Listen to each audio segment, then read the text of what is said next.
3월 27일 금요일 온라인으로 여러분들을 이제 만날 수 있어서 또한 행복하고 참 좋습니다. 옛 어른들은 과거 우리나라의 교육기관이었던 서당에서 아이들이 정상적으로 잘 나가면 일꾼이 되고, 그리고 잘 자라지 못하게 되면 말꾼이 된다고 했습니다. 하나의 교육 장소인 이 서당에 이제 말꾼과 일꾼이 지금 함께 자라고 있었던 것이죠.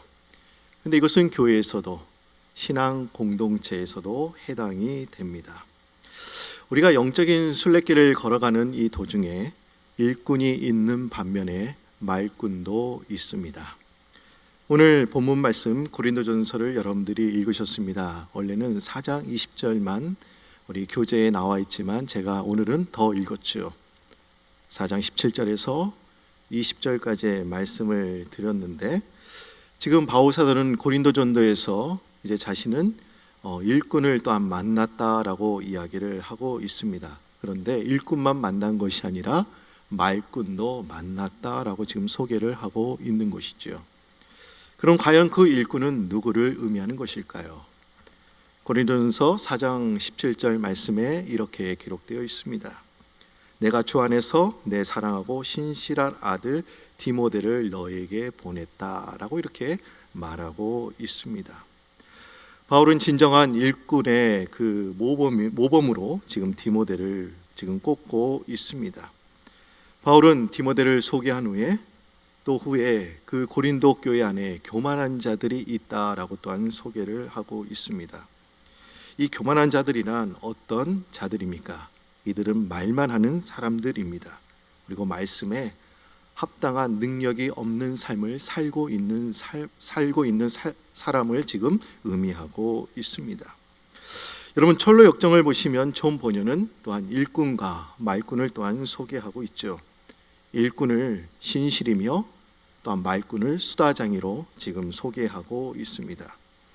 지금 크리스천은 사망의 음침한 골짜기를 빠져나왔습니다. 그리고 천성을 향해서 걷고 있습니다.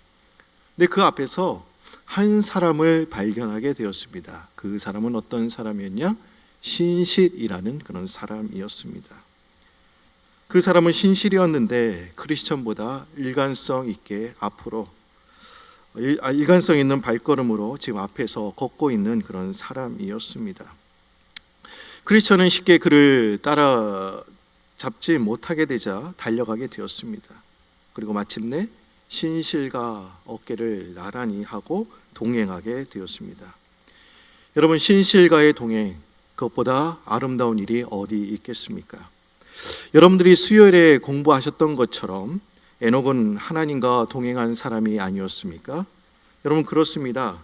에녹처럼 하나님과 동행한 사람, 신실한 믿음의 동역자들과 함께 순례의 길을 함께 걷는다는 그 자체가 복이며 아름다운 일인 줄 믿습니다.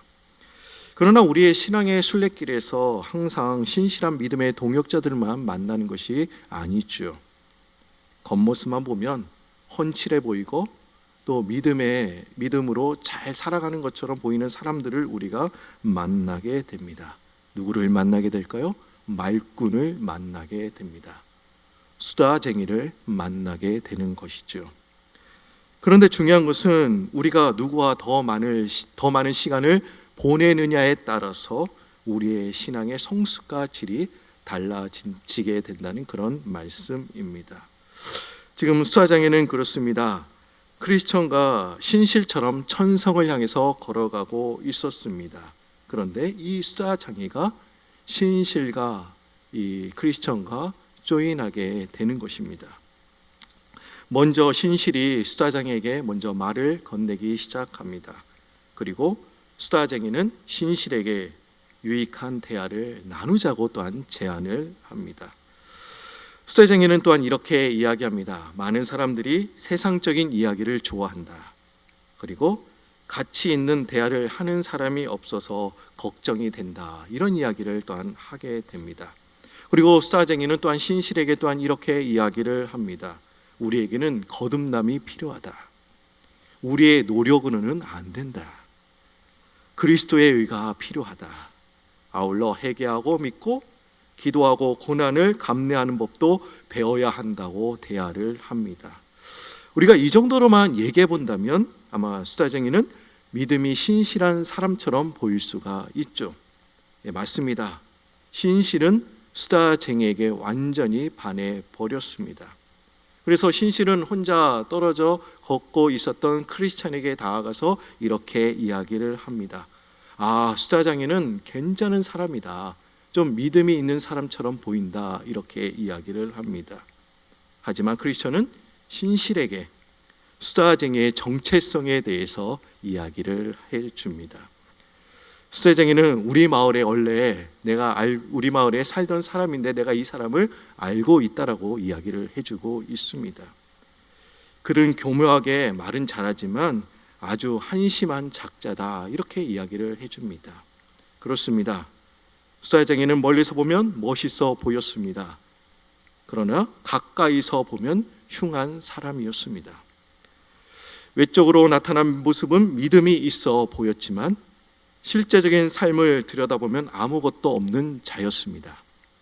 수다쟁이는 말만 할 뿐이며 그의 삶에는 믿음의 실체가 없었습니다. 수다쟁이는 복음을 남용하는 자로 입에서는 생명의 복음을 말하고 있지만 심령에는 복음을 위한 변화가 없는 자였습니다. 그는 포장해서 말을 잘하는 사람이었습니다마는 복음과 은혜를 싸구려 취급했던 자였습니다. 여러분, 우리가 잠언서를 보시면 말을 많이 하는 자, 수다장애에 대해서 이렇게 이야기를 하고 있어요. 잠언서 10장 19절 말씀을 보시면 이렇게 나와 있습니다. 말이 많으면 허물을 면하기 어려우나 그 입술을 제어하는 자는 지혜가 있느니라 라고 말씀하고 있습니다. 여러분, 말이 많다. 여러분들 주위에도 말이 많은 사람들이 있죠? 말이 많다는 것은 과연 무엇을 의미하는 것일까요? 단순히 말을 많이 한다는 것을 의미하지 않습니다. 무분별하고 진실하지 못하는 천박한 말들을 쉴 새 없이 말하는 사람을 말이 많은 사람이라고 우리는 이야기를 하는 것이지요. 이러한 말들은 결국 자신의 허물이 공공연히 드러나게 되어 그 자신을 또한 천박하게 만들고 초라하게 만들게 됩니다. 여러분, 그렇습니다. 여러분들 주위에도 지혜로운 사람들이 많이 있죠. 지혜로운 사람의 입은 참 무겁습니다. 아는 것이 많아도 그것을 다 내놓고 말하지 않습니다. 하고 싶은 말이 있어도 한 번 더 생각합니다. 뿐만 아니라 해야 할 말도 한 번 더 생각하게 되죠. 그렇기 때문에 지혜로운 자의 그 말의 실수와 허물은 적기 마련입니다. 원래 직업은 의사였지만 자신의 적성이 맞지 않아서 문학가로 전향한 막스 피카르트라는 분이 있습니다. 이분이 말에 대해서 이런 이야기를 했습니다. 침묵하면 한 가지 죄를 지을 수 있을 것을 말을 많이 함으로 100가지 죄를 짓게 된다라고 이야기를 했습니다. 옳은 말이라도 좋은 말이라도 우리가 절제하지 못하게 된다면 무익하게 된다는 그런 말씀이 되는 것이지요. 여러분, 어떤 분이 이런 이야기를 했어요. 말은 나뭇잎과 같다. 나뭇잎이 무성할 때는 가실이 맺히지 않는다라는 그런 말을 했습니다. 말이 많으면 실수가 많아지게 됩니다. 그럼으로써 열매를 맺을 수가 없는 것이지요. 성경에서는 말을 적게 해야 됨을 또한 강조하고 있습니다. 그런데 여러분, 성경에서만 강조하고 있는 것이 절대로 아니죠. 여러분, 잠언 17장 28절 말씀 보시면 또 말에 대해서 이렇게 이야기를 하고 있어요. 미련한 자라도 잠잠하면 지혜로운 자로 여겨지고 그의 입술을 닫으면 슬기로운 자로 여겨지느니라 라고 말씀하고 있습니다. 우리가 미련한 사람이라도 말을 급하게 하지 아니하고 입을 다물고 있으면 슬기로운 사람으로 여겨질 수 있다는 그런 말씀이 되는 것이죠. 왜 이런 사람이 슬기로운 사람으로 여겨지는 것일까요? 그것은 그의 말을 통해서 슬기로운 자인지 또 미련한 자인지 우리가 가려낼 수 있기 때문에 그렇습니다. 여러분, 말을 하지 않고 가만히 있다고 한다면 그의 미련함은 드러나지는 않습니다. 우리말에 이런 말이 있습니다. 가만히만 있어도 중간은 간다 라는 말, 아마 여러분들도 이 말을 자주 사용하셨을 것입니다. 조금 아는 것을 가지고 아는 척하면 곧 무지가 드러나게 됩니다. 그리고 부끄러움을 당하게 되지요. 하지만 비록 알지 못해도 나서지만 않는다면 우리는 그를 미련한 사람이라고는 말하지는 않을 것입니다. 그러나 사람이 아무런 말을 하지 않는다, 그렇다고 그런 사람을 무조건 지혜로운 자라고 우리는 말하지 않습니다. 우리가 말을 하지 않아 다 지혜로운 자로 여긴다, 말을 하지 않는 사람들을 우리가 다 지혜로운 자로 여긴다고 한다면 말을 할 수 없는 청각 장애인들이 가장 지혜로운 자가 되겠죠.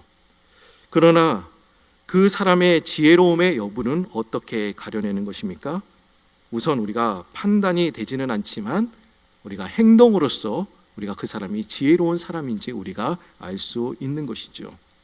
그가 말은 하지 않더라도 그 사람의 행동을 보면서 그 사람이 지혜로운 자인지 또한 미련한 자인지 우리가 또한 찾아낼 수가 있습니다. 그럼 여러분, 제가 다시 한번 질문을 드립니다. 여러분, 누가 일꾼이며 말꾼입니까? 일꾼은 그렇습니다. 말씀대로 합당한 삶을 살아가는 사람, 복음과 은혜를 귀하게 여기는 사람이 일꾼입니다.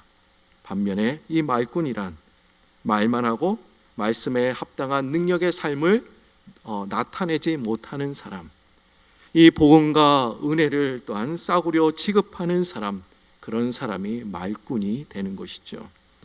오늘 본문 말씀에 키가 되는 말씀 다시 한번 제가 읽어 드리도록 하겠습니다. 고린도전서 4장 20절 말씀인데, 하나님의 나라는 말에 있지 아니하고 오직 능력에 있습니다, 이렇게 우리들에게 말해주고 있죠. 이 말은 말의 중요성을 무시하는 것이 절대로 아닙니다. 이것은 성도는 말과 함께 능력도 갖추어야 함을 지금 강조하고 있는 것입니다.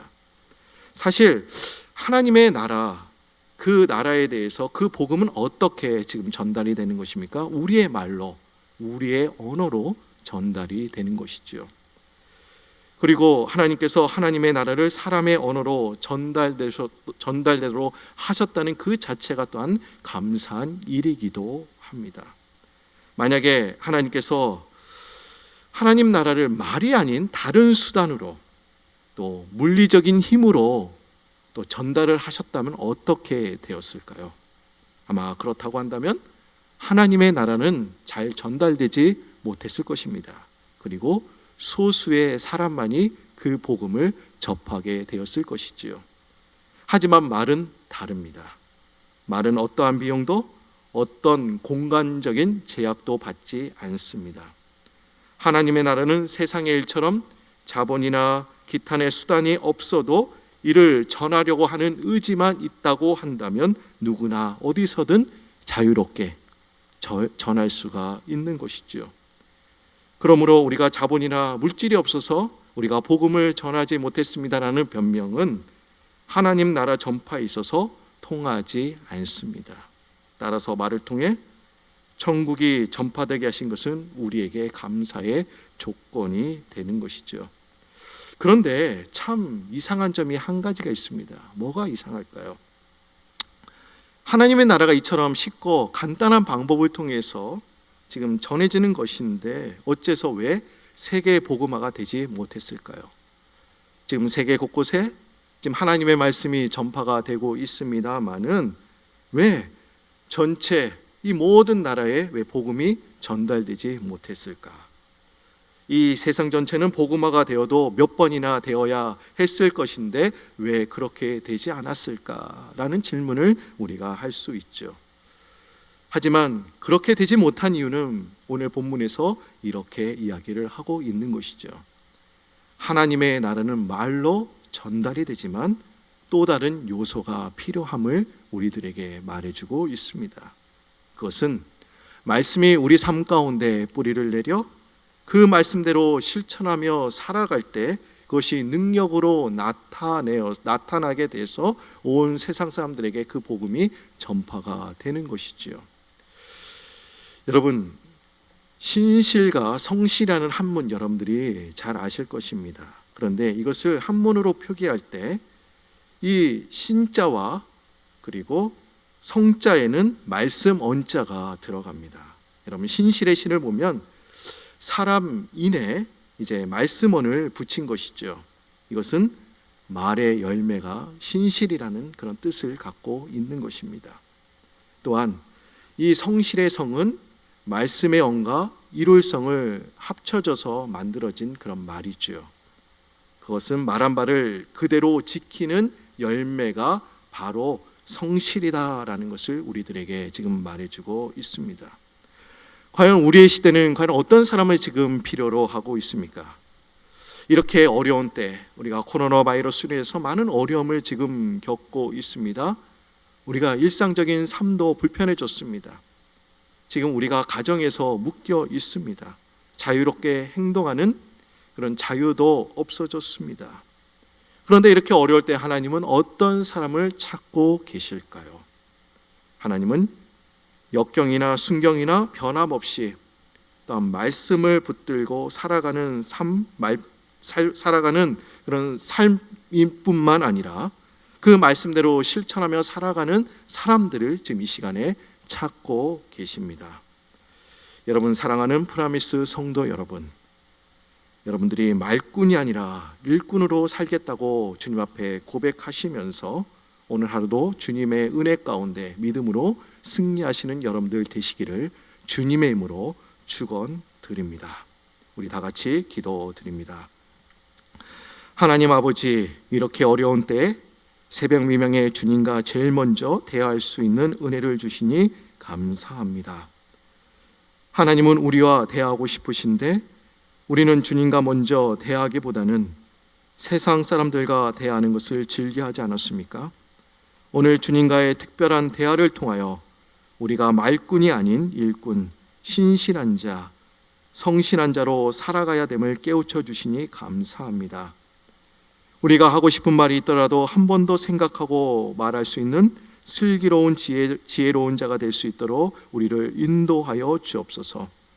우리가 또한 말씀 훈련을 통해서 많은 지식을 얻습니다.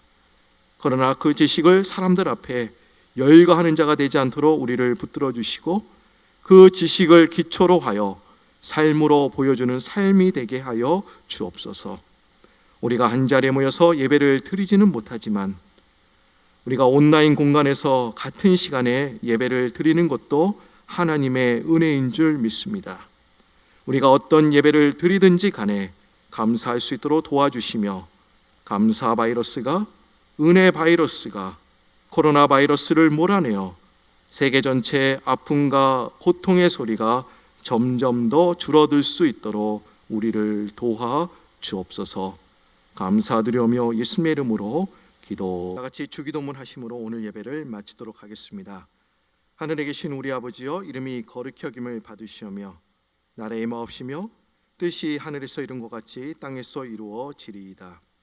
오늘날 우리에게 일용할 양식을 주옵시고 우리가 우리에게 죄진 자를 사하여 준 것 같이 우리 죄를 사하여 주옵시고 우리를 시험에 들게 하지 마옵시고 다만 악에서 구하옵소서.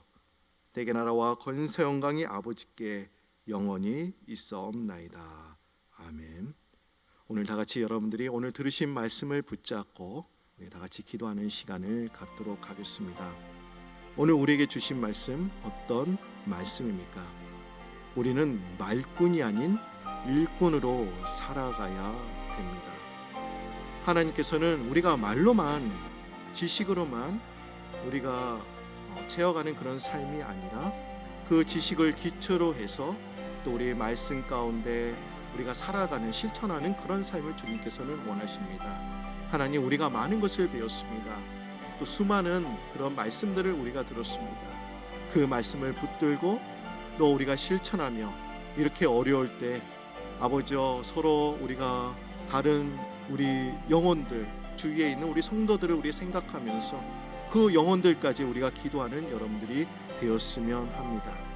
지금 코로나 바이러스로 인해서 고통받는 영혼들이 너무나 많습니다. 그 영혼들을 위해서 우리가 좀 기도했으면 좋겠습니다. 고통받는 영혼들을 위해서 또한 주위에서 또 치료하고 있는 의료진들에게도 주님께서 힘과 능력을 베풀어 주옵소서. 하나님, 이 코로나 바이러스가 전 세계적으로 지금 확산되고 있습니다. 아버지요, 그 확산이 아버지요 주춤될 수 있도록 주님 인도하여 주시고, 더 이상 이것이 확산되는 것이 아니라 수그러져서 진정으로 우리가 우리의 삶 가운데 우리의 삶이 또한 정상으로 돌아오는 놀라운 은혜가 있게 하여 주시고, 우리가 지금 많은 불편을 겪고 있지만 이 불편을 통하여 진정으로 온라인으로 또 예배드리는 것이 얼마나 아름답고 감사한 일인지 주님 앞에 고백할 수 있는 저희 삶이 될 수 있도록 또한 인도하여 주옵소서. 하나님, 진정으로 우리가 이렇게 예배당에서 예배드리는 것이 얼마나 은혜로운 일인지 저희들이 깨닫지 못했습니다. 그렇게 평범한 것을 또한 감사할 수 있도록 주님 인도하여 주시고, 또 우리가 하루속히 아버지 일이 또한 정상화되어서 우리가 성전에서 한 자리에 모여서 또 예배를 드릴 수 있도록 주님 인도하여 주옵소서. 하나님, 우리 프라미스 성도님들 한 분 한 분을 주님께서 붙들어 주시기를 주여 간구합니다. 우리가 코로나 바이러스에 아버지 노출되어 있습니다. 한 사람도 아버지 이 코로나 바이러스에 감염되지 않도록 우리 자녀들과 아버지 우리 성도님들을 주님께서 붙들어 주시고, 또 아버지 이 어려운 순간을 믿음으로 잘 뚫고 나갈 수 있도록 주님 인도하여 주옵소서. 우리 다 같이 주여 세 부르시면서 또 우리 오늘 들으신 말씀을 또한 붙잡고 우리 다 같이 기도하며 나아가도록 하겠습니다. 주여 주여 주여. 하나님 참 감사합니다. 주님, 저희들에게 귀한 말씀을 들려주신 참 감사합니다. 이렇게 금요일 새벽 시간에 저희들 이렇게 한 자리에 모여서 또 온라인으로 예배드리게 하여 주심이 참 감사합니다. 우리가 좀 같이 모여서 좀 예배를 드리면 좋겠지만, 그러나 우리가 이 사이버 공간에서 또 하나님께서 이렇게 우리가 문화 혜택을 얻어 이렇게 예배드리며 찬양하며 또 말씀을 들을 수 있게 해주시니 참 감사합니다. 하나님, 오늘 들으신 말씀을 통하여 우리가 아버지 말뿐이 아닌 일꾼으로 저희들이 살아갈 수 있도록 도와주옵소서. 우리가 진정으로 우리의 자식을 멸도하는 자가 되지 않도록 주님 도와주시고, 우리가 진정으로 우리가 앞으로 해야 될 말도 한 번 더 생각하면서